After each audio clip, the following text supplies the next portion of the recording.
հիշած երկերն էր նա փորձում հասնել ժողովրդին, այլ նաև պատտվում էր գյուղից գյուղ, քաղաքից քաղաք եւ իր ճակատագիրին արժանացած մյուս գաղթականներից փորձում էր հավաքել նման երկեր, որոնց մեջ պիտի պահվեր իրեք երկրի հուշը, երկրի կարոտը, երկրի տեսակը, մարդկային տեսակը, որը պիտի նաև կերտեր են տեսլականը, որ մենք ի վերջո նորից վերադառնալ ենք մեր հայրենին։ Այս առումով Հայրիկ Նորաձյանը շատ խոչընդոտների է հանդիպել, ուղղակի եկավ մի ժամանակահատված, երբ որ մի քիչ ավելի լճացած իշխանական օղակներ կային եւ ի պատիվ մեր իշխանավորներին եղավ մի ժամանակահատված, որ իրոք հեռուստատեսությունը շատ նույնիսկ քաջալերեց եւ նաեւ իրենց վտանգելով, պետք է ասեմ Ստեփան Պողոսյանը, որը 17-18 տարի ղեկավարից Հայաստանի հեռուստատեսությունը հարազատ մուտքը եթե մի անգամից հանրությունը ինքը լինելով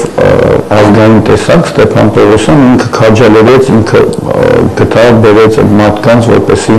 կարողանա այդ երկրի կանչը, երկրի կարոտը պահի ժողովրդի մեջ։ Ակունքի համար պրոբլեմներ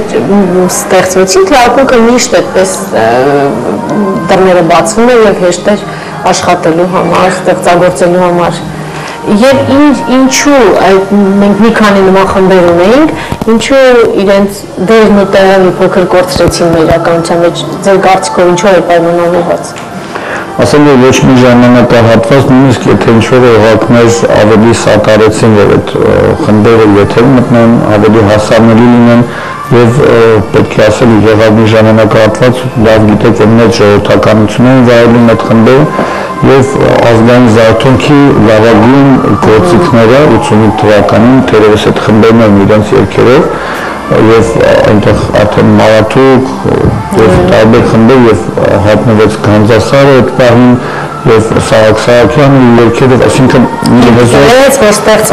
հայրենասիրական այդ ոգին վերացնելու այդ մշակույթը թերևս եկավ այդտեղից, բայց չկար մի ժամանակահատված, որտեղ խոչընդոտներ չլիներ եւ հեշտ լիներ։ Ինչքան տարօրինակ է ակունքը Հայաստանի ռադիոյի խումբն էր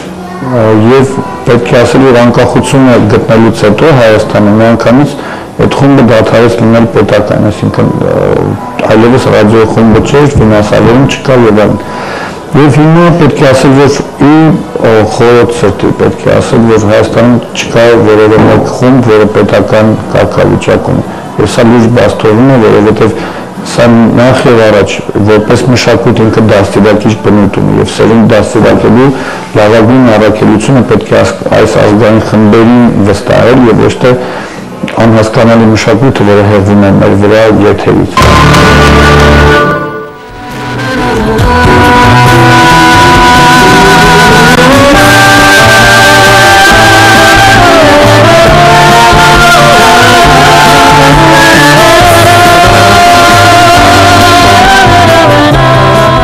Շնորհակալություն ենք հայտնում Չարենցի 28 ռեստորանին հաղորդման նկարահանումներին աջակցելու համար։